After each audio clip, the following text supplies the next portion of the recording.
Hello friends, welcome to my channel. तो friends देखिए, आज हम बात करने वाले हैं गुड़हल प्लांट की केयर के बारे में। जैसे कि अक्टूबर का महीना स्टार्ट हो गया है, तो अक्टूबर के महीने में अपने गुड़हल पर कुछ ज़रूरी काम हमें करने होते हैं।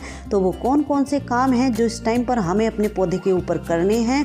और कुछ लोगों की शिकायत ये भी रहती है कि उनके गुड़हल में फूल ही नहीं आते हैं। तो आज की इस वीडियो में कुछ बातें मैं आप लोगों के साथ ऐसी शेयर करने वाली हूँ कि इन बातों का अगर आप ध्यान रखेंगे तो आपके गुड़हल में फूल भी आएंगे और आपका जो गुड़हल का पौधा है वो हेल्दी भी बना रहेगा।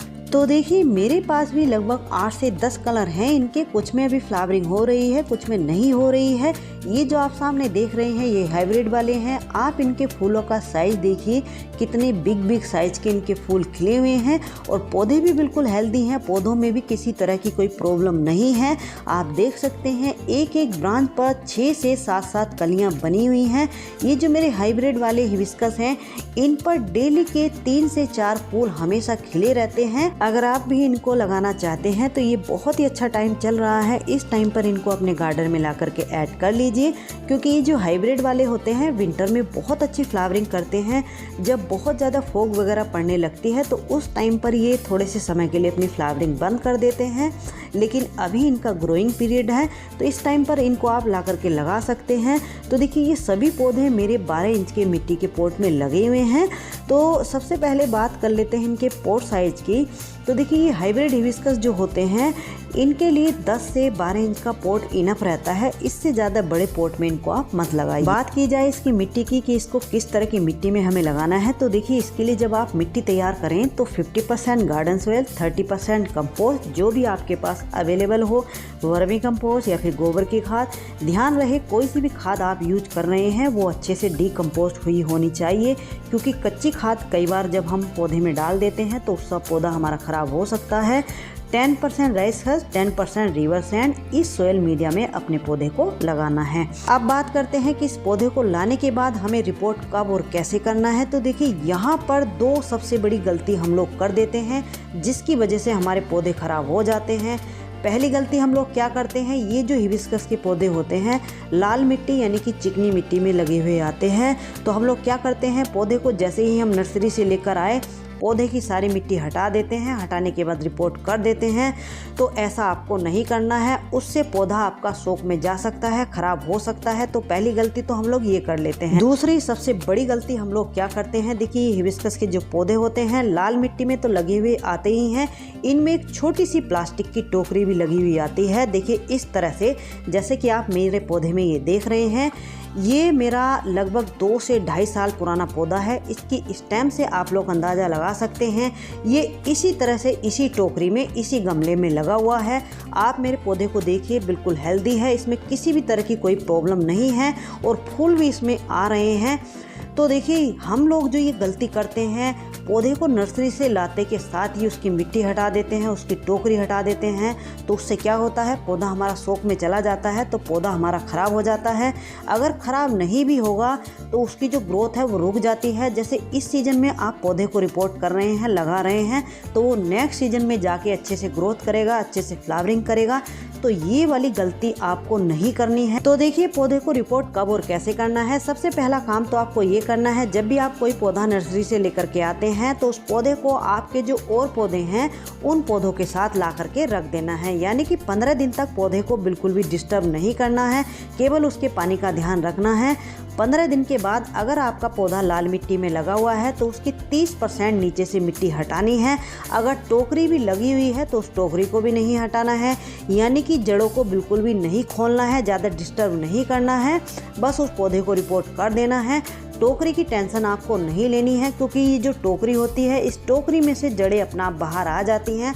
आपने मेरा पौधा देखा कि 2 साल से इसी टोकरी में लगा हुआ है, पौधा भी हेल्दी है, पौधे पर फूल भी आ रहे हैं।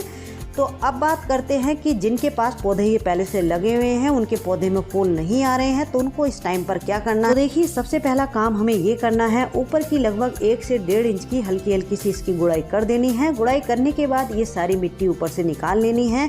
इससे क्या होगा, इसकी हल्की हल्की सी ऊपर से रूट ट्रिमिंग भी हो जाएगी। तो इस टाइम पर इसका ग्रोइंग पीरियड है, तो घबराने की कोई बात नहीं है। अगर थोड़ी बहुत जड़ें कट भी जाती हैं और अगर आपका प्लांट रूट बाउंड हो रहा है इस टाइम पर, तो ये बहुत अच्छा टाइम है, इस टाइम पर इसको आप रिपोर्ट भी कर सकते हैं। तो देखिए साइडों से हमने गुड़ाई की है। यहाँ से इसका जो मेन स्टेम होती है वहाँ से बहुत ज़्यादा नीचे तक गुड़ाई नहीं करनी है। इस मिट्टी को निकालने के बाद 2 से 3 घंटे की इसको हमें सनलाइट दिखानी है। सनलाइट इसलिए दिखानी है, इसमें अगर चींटियाँ वगैरह लगी हुई होंगी तो वो भी निकल जाएंगी और हमारे प्लांट की जड़ों को हवा भी लग जाएगी। अब बात करते हैं कि इसको फर्टिलाइज़र हमें क्या देना है फूल लाने के लिए। तो देखिए यहाँ पर मैंने एक मुट्ठी ली है ये नीम खली। नीम खली एंटी फंगल होती है, ये हमारे पौधे में किसी भी तरह के कोई फंगल इन्फेक्शन को नहीं लगने देती और भी बहुत सारे इसमें माइक्रो न्यूट्रिशंस होते हैं। दूसरी चीज़ यहाँ पर 1 चम्मच ले रहे हैं हम एप्सम सॉल्ट। एप्सम सॉल्ट जो होता है हमारे पौधों की जो पत्तियाँ होती हैं उनको ग्रीन रखता है, हमारे पौधों की ग्रोथ अच्छी होती है, लेकिन ध्यान रहे महीने में 1 बार ही आपको ये डालना है। तीसरी चीज़ जो हम ले रहे हैं ये है पोटैश। ये ग्रैनुल फॉर्म में है, ये जो है पाउडर फॉर्म में भी आती है। पोटैश अगर आप नहीं लेना चाहते तो इसकी जगह आप 2 केले के छिलके ले सकते हैं, लेकिन ध्यान रखना है केले के छिलकों को अगर आप डाल रहे हैं तो उनको सुखा करके डालना है, क्योंकि कच्चे केले के छिलके अगर आप पौधे में डाल देते हैं तो उनसे फंगस लगने के चांस रहते हैं। ये चीज़ जो हम ये ले रहे हैं ये है सरसों खली यानी कि मस्टर्ड केक का पाउडर। ये हमने 1.5 चम्मच लिया है। इसमें भी बहुत सारे माइक्रो न्यूट्रिशंस होते हैं जो कि पौधे की ओवरऑल ग्रोथ के लिए बहुत ही अच्छी होती है। जितने भी फूलों वाले सब्जी वाले पौधे होते हैं उनमें हम इसको ड्राई फॉर्म में भी डाल सकते हैं, इसका लिक्विड फर्टिलाइज़र भी दे सकते हैं। तो आधा चम्मच यहाँ पर हम ले रहे हैं ये फंजीसाइड पाउडर। फंजीसाइड पाउडर अगर आपके पास नहीं है तो इसको आप स्किप भी कर सकते हैं, क्योंकि नीम खली हमने ले ली है तो नीम खली भी फंजीसाइड का ही काम करती है। इन सभी चीज़ों को हम अच्छे से मिक्स कर लेंगे। और देखिए अगर ये सारी चीज़ें आपके पास नहीं हैं तो ये एग्रीकल्चर की शॉप से बहुत ही आसानी से आपको मिल जाएंगी और बहुत ही सस्ती ये मिल जाती हैं। एक चीज़ और यहाँ पर हम ऐड करेंगे, देखिए ये है गोबर की खाद। इसकी जगह आप वर्मी कंपोस्ट भी ले सकते हैं, जो भी आपके पास अवेलेबल हो। तो चलिए अब हम अपने पौधे में इसको डाल देते हैं। सबसे पहले हम डालेंगे ये जो गोबर की खाद है।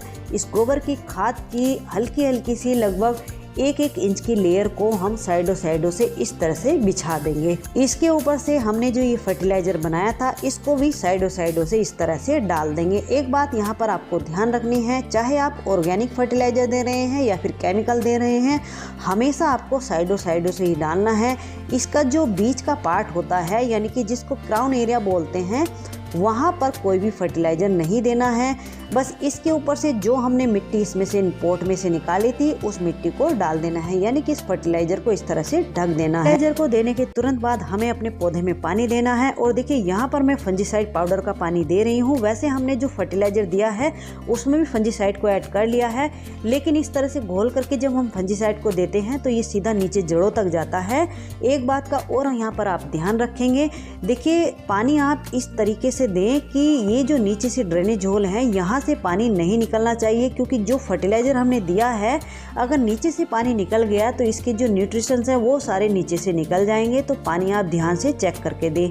अब बात करते हैं इनकी सनलाइट की। तो देखिए ये जो हाइब्रिड वाले होते हैं इनको विंटर में तो फुल डे की सनलाइट में रखना है, समर में इनको हाफ डे की सनलाइट में हम लोग रखते हैं।